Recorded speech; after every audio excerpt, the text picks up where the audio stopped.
की आज्ञा दे दी। जय भाई बिल्कुल। अथ 250 सर्गः।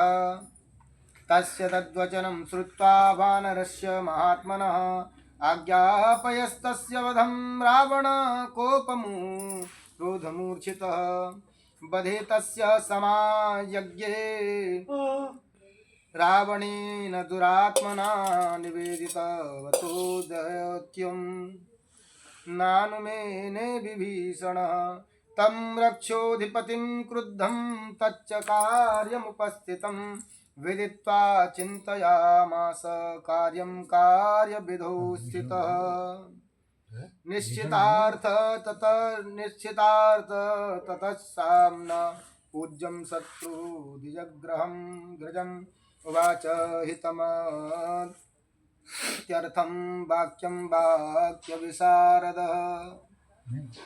हनुमान जी के अप्रिय वचन से क्रोधित होकर के रावण ने हनुमान को मार डालने की आज्ञा दे दी, किंतु विभीषण ने इस आज्ञा की अनुमोदन करके अनुमति नहीं दी, इसको अनुचित समझा, क्योंकि हनुमान ने अपने को दूत बतलाया था और दूत सदा अवध्य होते हैं।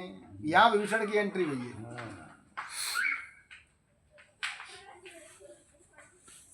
अच्छे विचार वाले विभीषण ने भाई के क्रोध और हनुमान के वध दोनों पर विचार करके शत्रु विजयी तथा पूजनीय बड़े भाई रावण से आदर पूर्वक ये कल्याणकारी वचन कहे। क्षमस्वरोषं त्यज राक्षसेन्द्र प्रसीद मद्वाक्यमिदं शृणुस्व वधं न कुर्वन्ति परावरज्ञा दूतस्य सन्तो वधुता वसुधाधिपेन्द्रा राजधर्म विरुद्धं च लोकधतेशवर्हितं तव चा सदृशं वीर कपीशरस्य प्रभामापणम्। उन्होंने कहा कि हे राक्षसेंद्र, क्रोध को त्याग करके आप प्रसन्न हो जाइए, मेरी बात को सुनकर के क्षमा कीजिए। नीतिमान राजा दूतों को नहीं मारा करते हैं।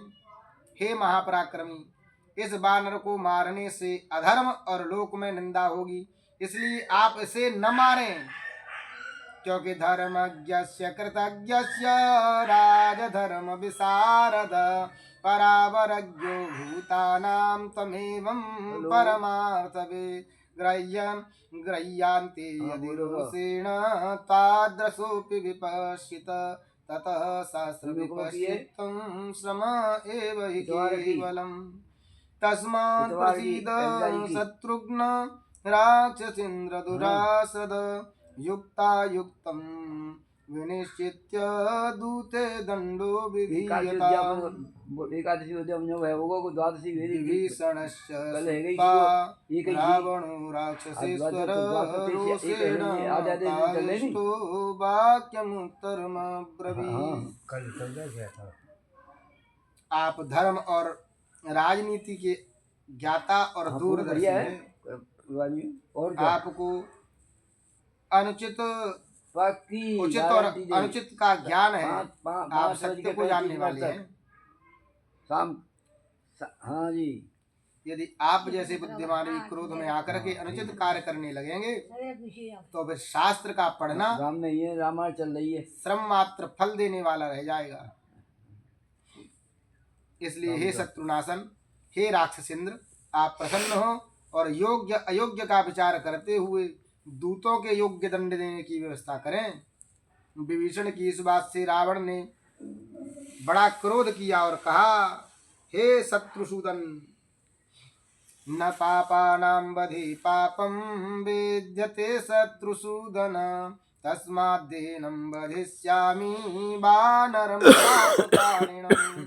अधर्ममूलं बहुरोषयुक्त मनार्यजुष्टं वचनं निशम्य उवाच वाक्यं परमार्थतत्त्वं विभीषणो बुद्धिमतां वरिष्ठः। अपराधी को मार डालने में पाप नहीं होता, इसलिए मैं इस पापी वानर का वध करूंगा। रावण की धर्म विरुद्ध और निंदित बातें सुनकर के बुद्धिमान विभीषण ने पुनः विनय करते हुए कहा, प्रसीद लङ्केश्वर राक्षसेन्द्र धर्मार्थयुक्तं वचनं शृणुष्व दूतान् वध्यान् समरेषु राजन् सर्वेषु सर्वत्र वदन्ति सन्तः असंशयं शत्रुरजं प्रबद्ध कृतं येनेना प्रियमप्रमेयम् न दूतबद्धां प्रवदन्ति सन्तु दूतस्य दृष्टा बहवो हि दण्डा। हे लंकेश्वर, हे राक्षस राज, आप क्रोध त्याग करके प्रसन्न हो और मेरे धर्म अर्थ से युक्त वचनों को सुने। सज्जनों का कहना है कि दूत सब समय अवध्य होता है, इसमें संदेह नहीं है कि यह बानर आपका अप्रिय करने वाला बड़ा बलवान शत्रु है, फिर भी दूत होने के कारण यह मार डालने योग्य नहीं है। दूतों के लिए और अनेक दंड बतलाए गए हैं, क्योंकि वैरूप्यमंगे सुकसा विघातु मोज्जं तथा लक्षण सन्निपात एतान्हि दूते प्रवदन्ति दण्डान् बधस्तु दूतस्य न श्रुतोऽपि कथं च धर्मार्थ विनीत बुद्धि पराबर प्रत्यय निश्चितार्थः नवद्विध कोपवसितिश्चेत् कोपं नियत्यक्षन्ति तत्त्ववन्तः। जैसे अंग भंग करा देना, कोड़े लगवाना, सिर मुंडवा देना, माथे में चिन्ह करवा देना आदि दंड दूतों के लिए विहित हैं। दूतों का वध करने का विधान न ही देखा गया है और न ही सुना गया है। आप सुनिश्चित विचारवान और धर्मज्ञ हैं, इसलिए आपको क्रोध न करना चाहिए।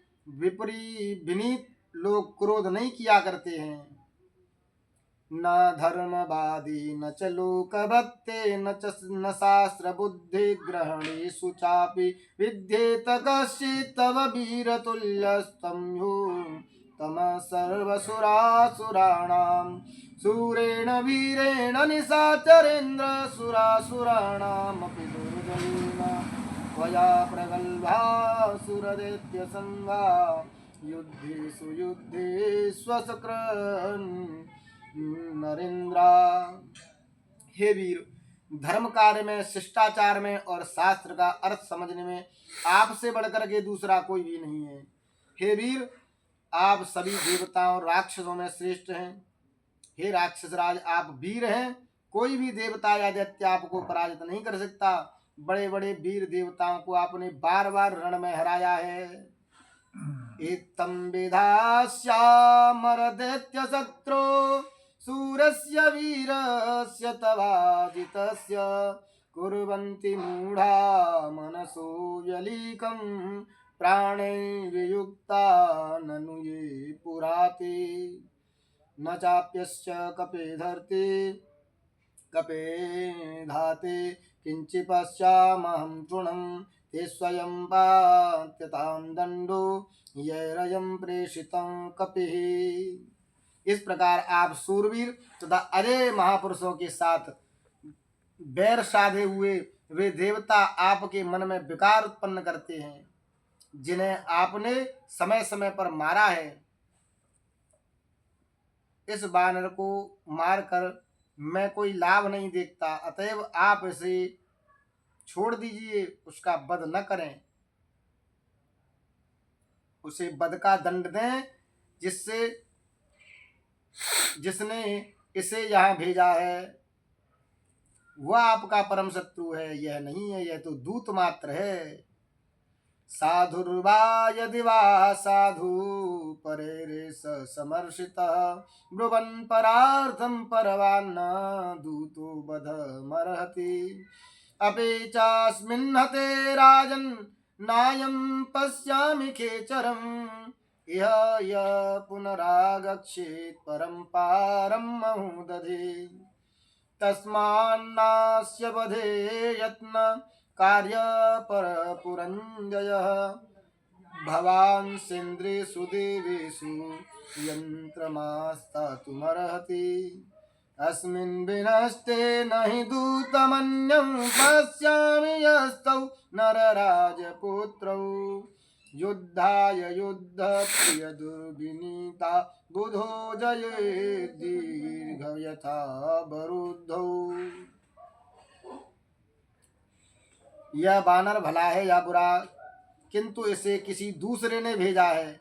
पराई बात करने वाला दूत वध के योग्य नहीं होता है।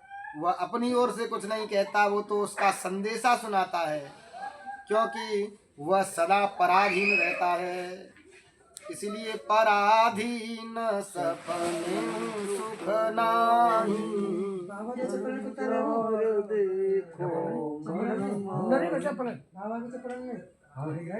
यदि यह बानर मारा जाएगा तो समुद्र के पार जाने वाला कोई भी बानर नहीं रह जाएगा। इसलिए आप इसको न मार करके संपूर्ण देवताओं के साथ इंद्र को मार डालने का प्रयत्न करें, क्योंकि मुझे लगता है ये इंद्र का भेजा हुआ दूत है। यदि यह बानर वहां जाकर के सीता का समाचार रामचंद्र से न कहेगा तो फिर आपके दुर्मित शत्रु आपके विरुद्ध युद्ध करने के लिए यहाँ कैसे आएंगे। पराक्रमोत्साहमनस्विनां च सुरासुराणामपि दुर्जयेन त्वया मनोनन्दन नैरितानां युद्धाय तीर्णाशयितुं तयुक्ता हितास्य शूरास्य समाहितास्य कुलेषु जातास्य महागुणेषु मनस्विनः सहस्रभृतां वरिष्ठा कोट्यग्रतस्ते सुभृतास्य योधा। राक्षस लोग संग्राम के अभिलाषी हैं, इसलिए आप इसे मारकर उनकी इच्छा का विनाश न करिए। आपका हित करने वाले वीर सावधान कुलीन महागुणवान तथा मनस्वी करोड़ों बलवान योद्धा आपके अधीन हैं। उनमें से कुछ गुणवान कुलीन शस्त्र चलाने में प्रवीण लोग आपसे आज्ञा लेकर के वहां जाएं और उन मूर्ख राजपुत्रों को पकड़ करके यहाँ आपके पास ले आएं।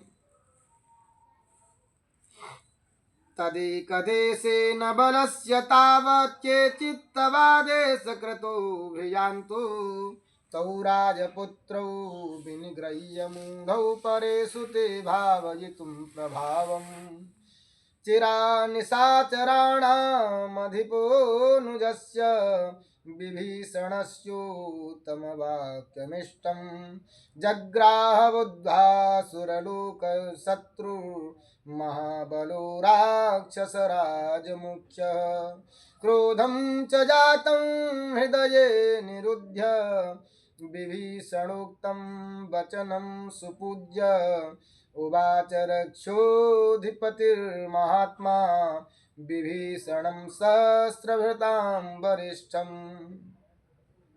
राक्षसों के अधिपति और देवताओं के शत्रु रावण ने विचार करके अपने छोटे भाई विभीषण की उत्तम बात मान ली और राक्षस राज रावण ने अपने हृदय में उमड़ते हुए क्रोध के वेग को रोक करके विभीषण की बात का आदर किया।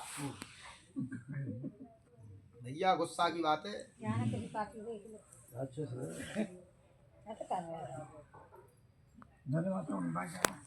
अरे वाह वाह वाह लो।